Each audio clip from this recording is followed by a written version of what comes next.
When Fauci killed science. That's the focus of tonight's Angle.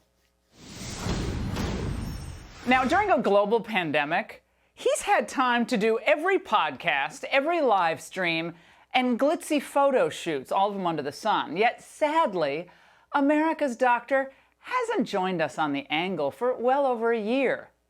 Although this morning, I did have the feeling he was thinking about us.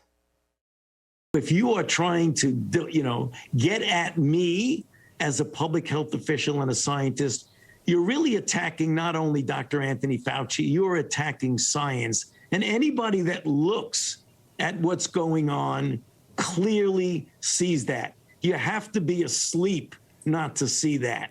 That is what's going on. Science and the truth are being attacked. Wait a second. Is that the argument? His argument is essentially, I'm sorry, I'm howling laughing at this. I am the science. I am the truth. That's his response to his many critics who themselves, in most cases, are distinguished scientific researchers or treating physicians. They actually treat COVID patients. The man really does think he's some kind of deity, except there was only one guy who had the standing to say, I am the way, the truth, and the life. And he's found in, like, the book of John, chapter 14, verse 6, not on MSNBC with Chuck Todd. Of course, Fauci's pandemic preening is just the latest in a long line of outlandish deflections. In fact, we've noticed this. Anytime he faces legitimate questions about the science behind his pronouncements, Dr. Fauci shifts to his default mode. He kind of cavalierly brushes aside the question, then implies his critics are politically motivated. Now, when I questioned Fauci back in February of 2020 about China's lack of transparency, he gave me answers that made no sense, unless, of course, he was interested in covering up for the CCP. Yet for the longest time, I think Fauci was able to glide by with very little pushback from his media boosters, who themselves secretly hoped that COVID would kill Trump's chances last November. But now Fauci's act is wearing thin, and we see time and again that it was he and his like-minded experts who were routinely acting against basic scientific norms. Over the past 16 months, the Angle has showcased some of the brightest minds in science and medicine, who've weighed in with meticulous precision on how best to balance health concerns, and they're very serious, that were presented by this virus against the broader economic, educational, and social needs of our citizens.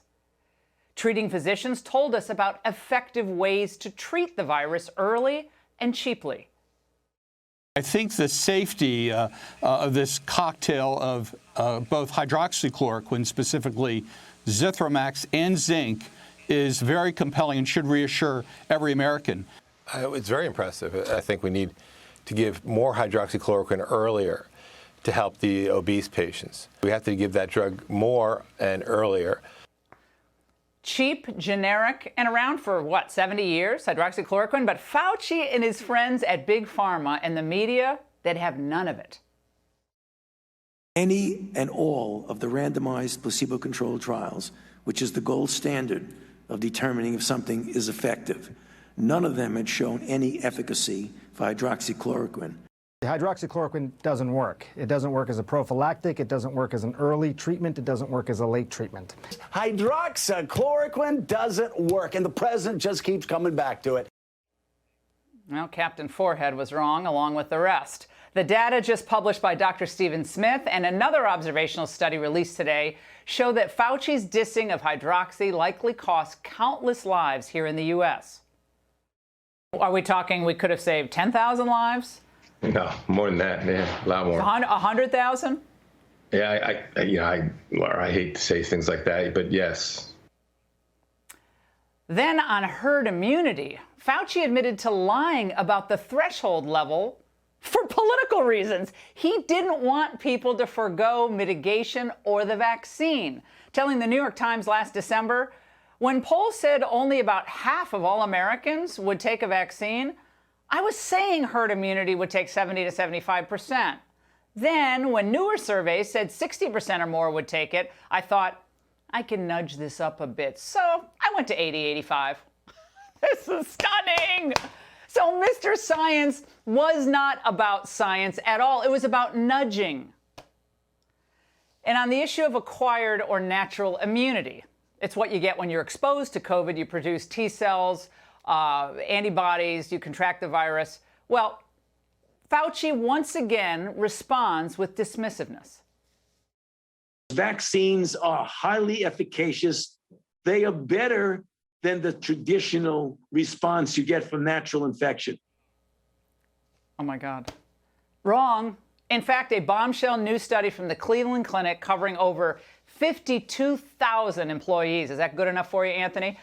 Blows up Fauci's profoundly unscientific claim. Researchers found no difference in reinfection rates between unvaccinated people who previously contracted COVID and those who have been vaccinated. In other words, it's medical malpractice to force vaccines on the tens of millions of Americans, probably more than that, who've already gotten protective T cells, B cells, or COVID antibodies, again, from previous exposure or infection. My friends, this is immunology 101.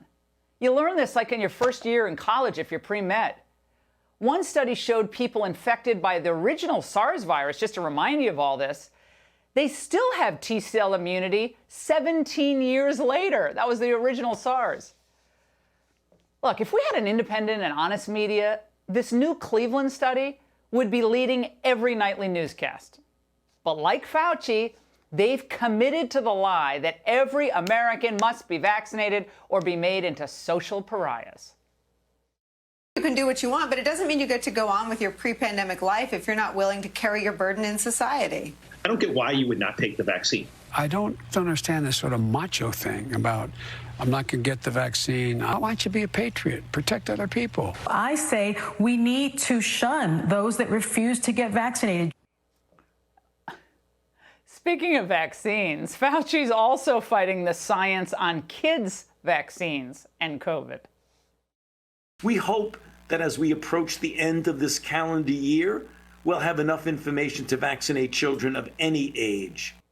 Okay, this is literally insane and anti-science. It'll help no one except the pharma execs who've already become billionaires with all these mandates. We vaccinated the vulnerable population in the U.S. We protected the people who are most at risk from COVID. Children are not at risk from COVID at very substantial rates. More children died last year from the flu than COVID. Of course, of all the egregious Fauci unscientific acts, lockdowns were among the most destructive.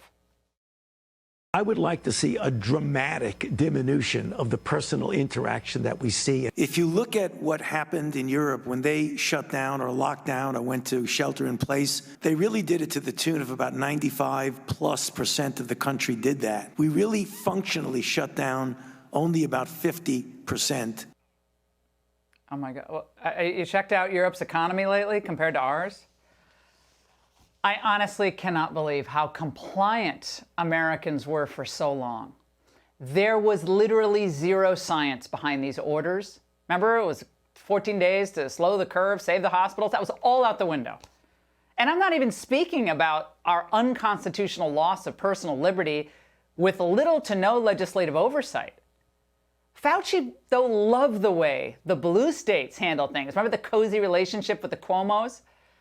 It was less freedom for people, but more power for unelected bureaucrats like him. And now, data from the Oxford University, compiled by Bloomberg in May, confirmed what we told you a year ago, that lockdowns made no sense. It found little correlation between the severity of a nation's restrictions and whether it managed to curb excess fatalities. Again, death is the endpoint, should be serious illness for this virus. Of course, the same study did find a correlation between hard lockdowns and deep economic pain, which is what Europe is facing. And we see the same dynamic here between red states that never shut down or reopened very early and blue states that stayed closed. Jobs data from April shows that 8 of the 10 states with the lowest unemployment rates are led by GOP governors. And 10 states with the highest unemployment rates have Democrat governors, naturally. And perhaps there's no issue more revealing of the Fauci fraud than the issue of face masks. The filthy Chinese-made face coverings that litter the streets and clog our gutters were always about politics and never about science. I wear it for the reason that I believe it is effective. I want to protect myself and protect others, and also because I want to make it be a symbol for people to see. So it's a costume. First of all, Fauci admitted in a newly released email in February of 2020 that masks really aren't effective, which is correct and confirmed by a huge study on masks and influenza that the CDC had posted on its own website back in May of last year.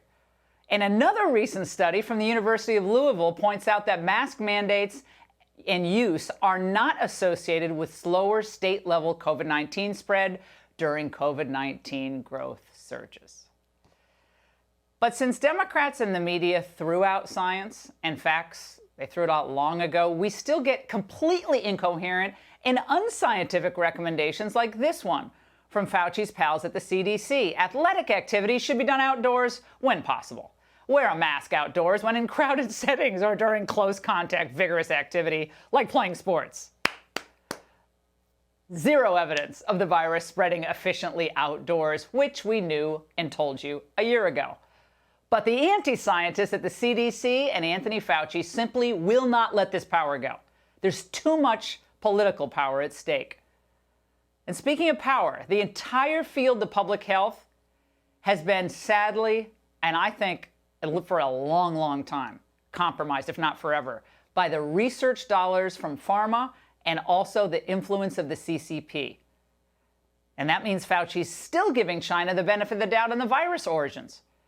Notice how he starts this next little soundbite with, "Most scientists I know."